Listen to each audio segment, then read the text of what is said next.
തറവാട് ദേവസ്ഥാനങ്ങളിൽ നാടിന്റെ നന്മക്കായി കെട്ടിയാടുന്ന വെള്ളാട്ടുകൾ പതിവാണ്. എന്നാൽ നായവെള്ളാട്ട് എന്ന വ്യത്യസ്തതയാർന്ന വെള്ളാട്ട് കെട്ടിയാട്ടം കോഴിക്കോട് വേങ്ങേരിയിലെ കുലവൻകാവിന്റെ മാത്രം പ്രത്യേകതയാണ്. ക്ഷേത്ര മഹോത്സവങ്ങളിലെല്ലാം തന്നെ കരിങ്കുട്ടി, പൂക്കുട്ടി തുടങ്ങിയ തിറകളും തെയ്യവും വെള്ളാട്ടുമൊക്കെ പതിവുള്ളതാണ്. കോഴിക്കോട് നഗരത്തിനടുത്ത വേങ്ങേരിയിലെ കുലവൻകാവ് ക്ഷേത്രത്തിൽ കേരളത്തിൽ മറ്റു ക്ഷേത്രങ്ങളിൽ എങ്ങും കാണാത്ത ഒരു വെള്ളാട്ടുണ്ട്. അതാണ് നായവെള്ളാട്ട്. കുലവൻകാവിലെ ഈ നായവെള്ളാട്ടിനെ പഴമക്കാർ പറയുന്നത് ഇങ്ങനെയാണ്.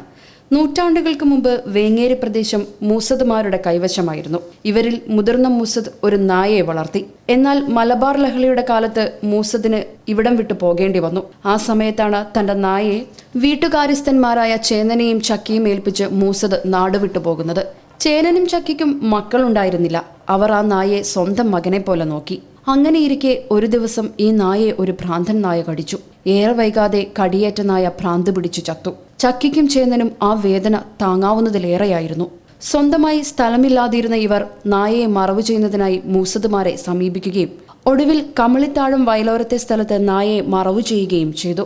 ഒരു മനുഷ്യൻ മരണപ്പെട്ടാൽ നടത്തുന്ന ചടങ്ങുകളോടെയാണ് ഈ നായയുടെ അന്ത്യകർമ്മങ്ങൾ നടത്തിയത്. നായയെ മറവു ചെയ്ത സ്ഥലം മലദൈവമായ കുലവന്റെ പേരിൽ അറിയപ്പെടാൻ തുടങ്ങി. പിന്നീട് കുലവൻകാവായി പ്രസിദ്ധി ആർജിച്ചു. അങ്ങനെയാണ് കുലവൻകാവിൽ നായവെള്ളാട്ട് തുടങ്ങുന്നത്. നിങ്ങൾ മനുഷ്യന് പണ്ട് ചെയ്യുന്ന മാതിരി തന്നെ ഈ ചുവപ്പ് പെട്ടൊക്കെ വാങ്ങിയിട്ട് നായനെ അതേമാതിരി കുഴിച്ചിട്ടോളാൻ പറഞ്ഞെന്നാ പറഞ്ഞു കേട്ടത്. മനസ്സിലായി. അങ്ങനെയാണ് ഈ ഉത്ഭവം അവിടെ നിന്ന് തുടങ്ങുന്നത്. അങ്ങനെയാണ് പിന്നെ ഞങ്ങളത് അതേ അന്ന് ഒരു ഞങ്ങൾ കണ്ടുകൊണ്ടിരിക്കുന്ന കാലത്ത് അന്ന് ഇങ്ങനെ തന്നെയാണ് ഭ്രാന്തായിത്തറായിട്ട് ഇങ്ങനെ ദൂരെ പോകും. അല്ലെങ്കിൽ നേർച്ചകളും വരും, അത് ഞങ്ങൾ വാങ്ങി വെക്കും. ഒരു പ്രദേശത്തിന്റെ മുഴുവൻ പേപ്പട്ടി ഭയം ഉച്ചാടനം ചെയ്യാൻ വേണ്ടി പേക്കോലങ്ങൾ ക്ഷേത്രമുറ്റത്ത് ഉറഞ്ഞു തുള്ളി തുടങ്ങി. ആ ആചാരം ഇന്നും തുടർന്നു വരുന്നു. നീണ്ട 14 ദിവസത്തെ വ്രതാനുഷ്ഠാനങ്ങൾക്കൊടുവിലാണ് കാവുമായി ബന്ധമുള്ളവരും ക്ഷേത്ര തായ്വഴിയിലുള്ളവരുമായ നിരവധി പേർ തറ്റുടുത്ത് കാവുമുറ്റത്ത് ഒരുക്കിയ ഗുരുതിക്ക് ചുറ്റും വലം വെച്ചുകൊണ്ട് പൂർണ്ണമായും നായ്ക്കളെ പോലെയായി മാറുന്നത്. പേ പിടിച്ച നായ്ക്കളെ പോലെ കുരയ്ക്കുകയും ചാടി വരികയുമെല്ലാം ചെയ്യുന്നു ഇവർ.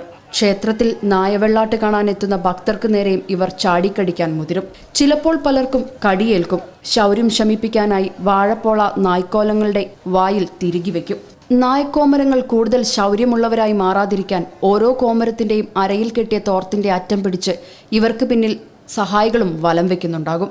ഏത് പ്രദേശത്ത് പ്രാന്തൻ നായ കടിച്ചാലും നേർച്ച നേരുന്നത് കുലവൻകാവിലേക്കാണ്. അവിലും നാളികേരവുമാണ് നേർച്ചയ്ക്ക് പ്രധാനം. നായവെള്ളാട്ട് ദർശിച്ചാൽ പേബാധ പൂർണ്ണമായും മാറുമെന്നാണ് വിശ്വാസവും. അതുകൊണ്ട് തന്നെ ഓരോ വർഷവും കുലവൻകാവിലെ നായവെള്ളാട്ട് ദർശിക്കാൻ ആയിരങ്ങളാണ് കാവുമുറ്റത്ത് എത്തുന്നത്.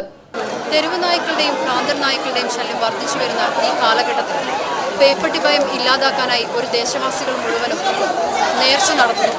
കോഴിക്കോട് നഗരത്തിലെ വേങ്ങേരി കുലവൻകാവ് ക്ഷേത്രത്തിലാണ് കേരളത്തിലെങ്ങുമില്ലാത്ത ഈ അപൂർവ നായവെള്ളാട്ട് നടക്കുന്നത്. ക്യാമറാമാൻ കൃതേഷ് വേങ്ങേരിക്കൊപ്പം അമല ജോൺ, ന്യൂസ്, കോഴിക്കോട്.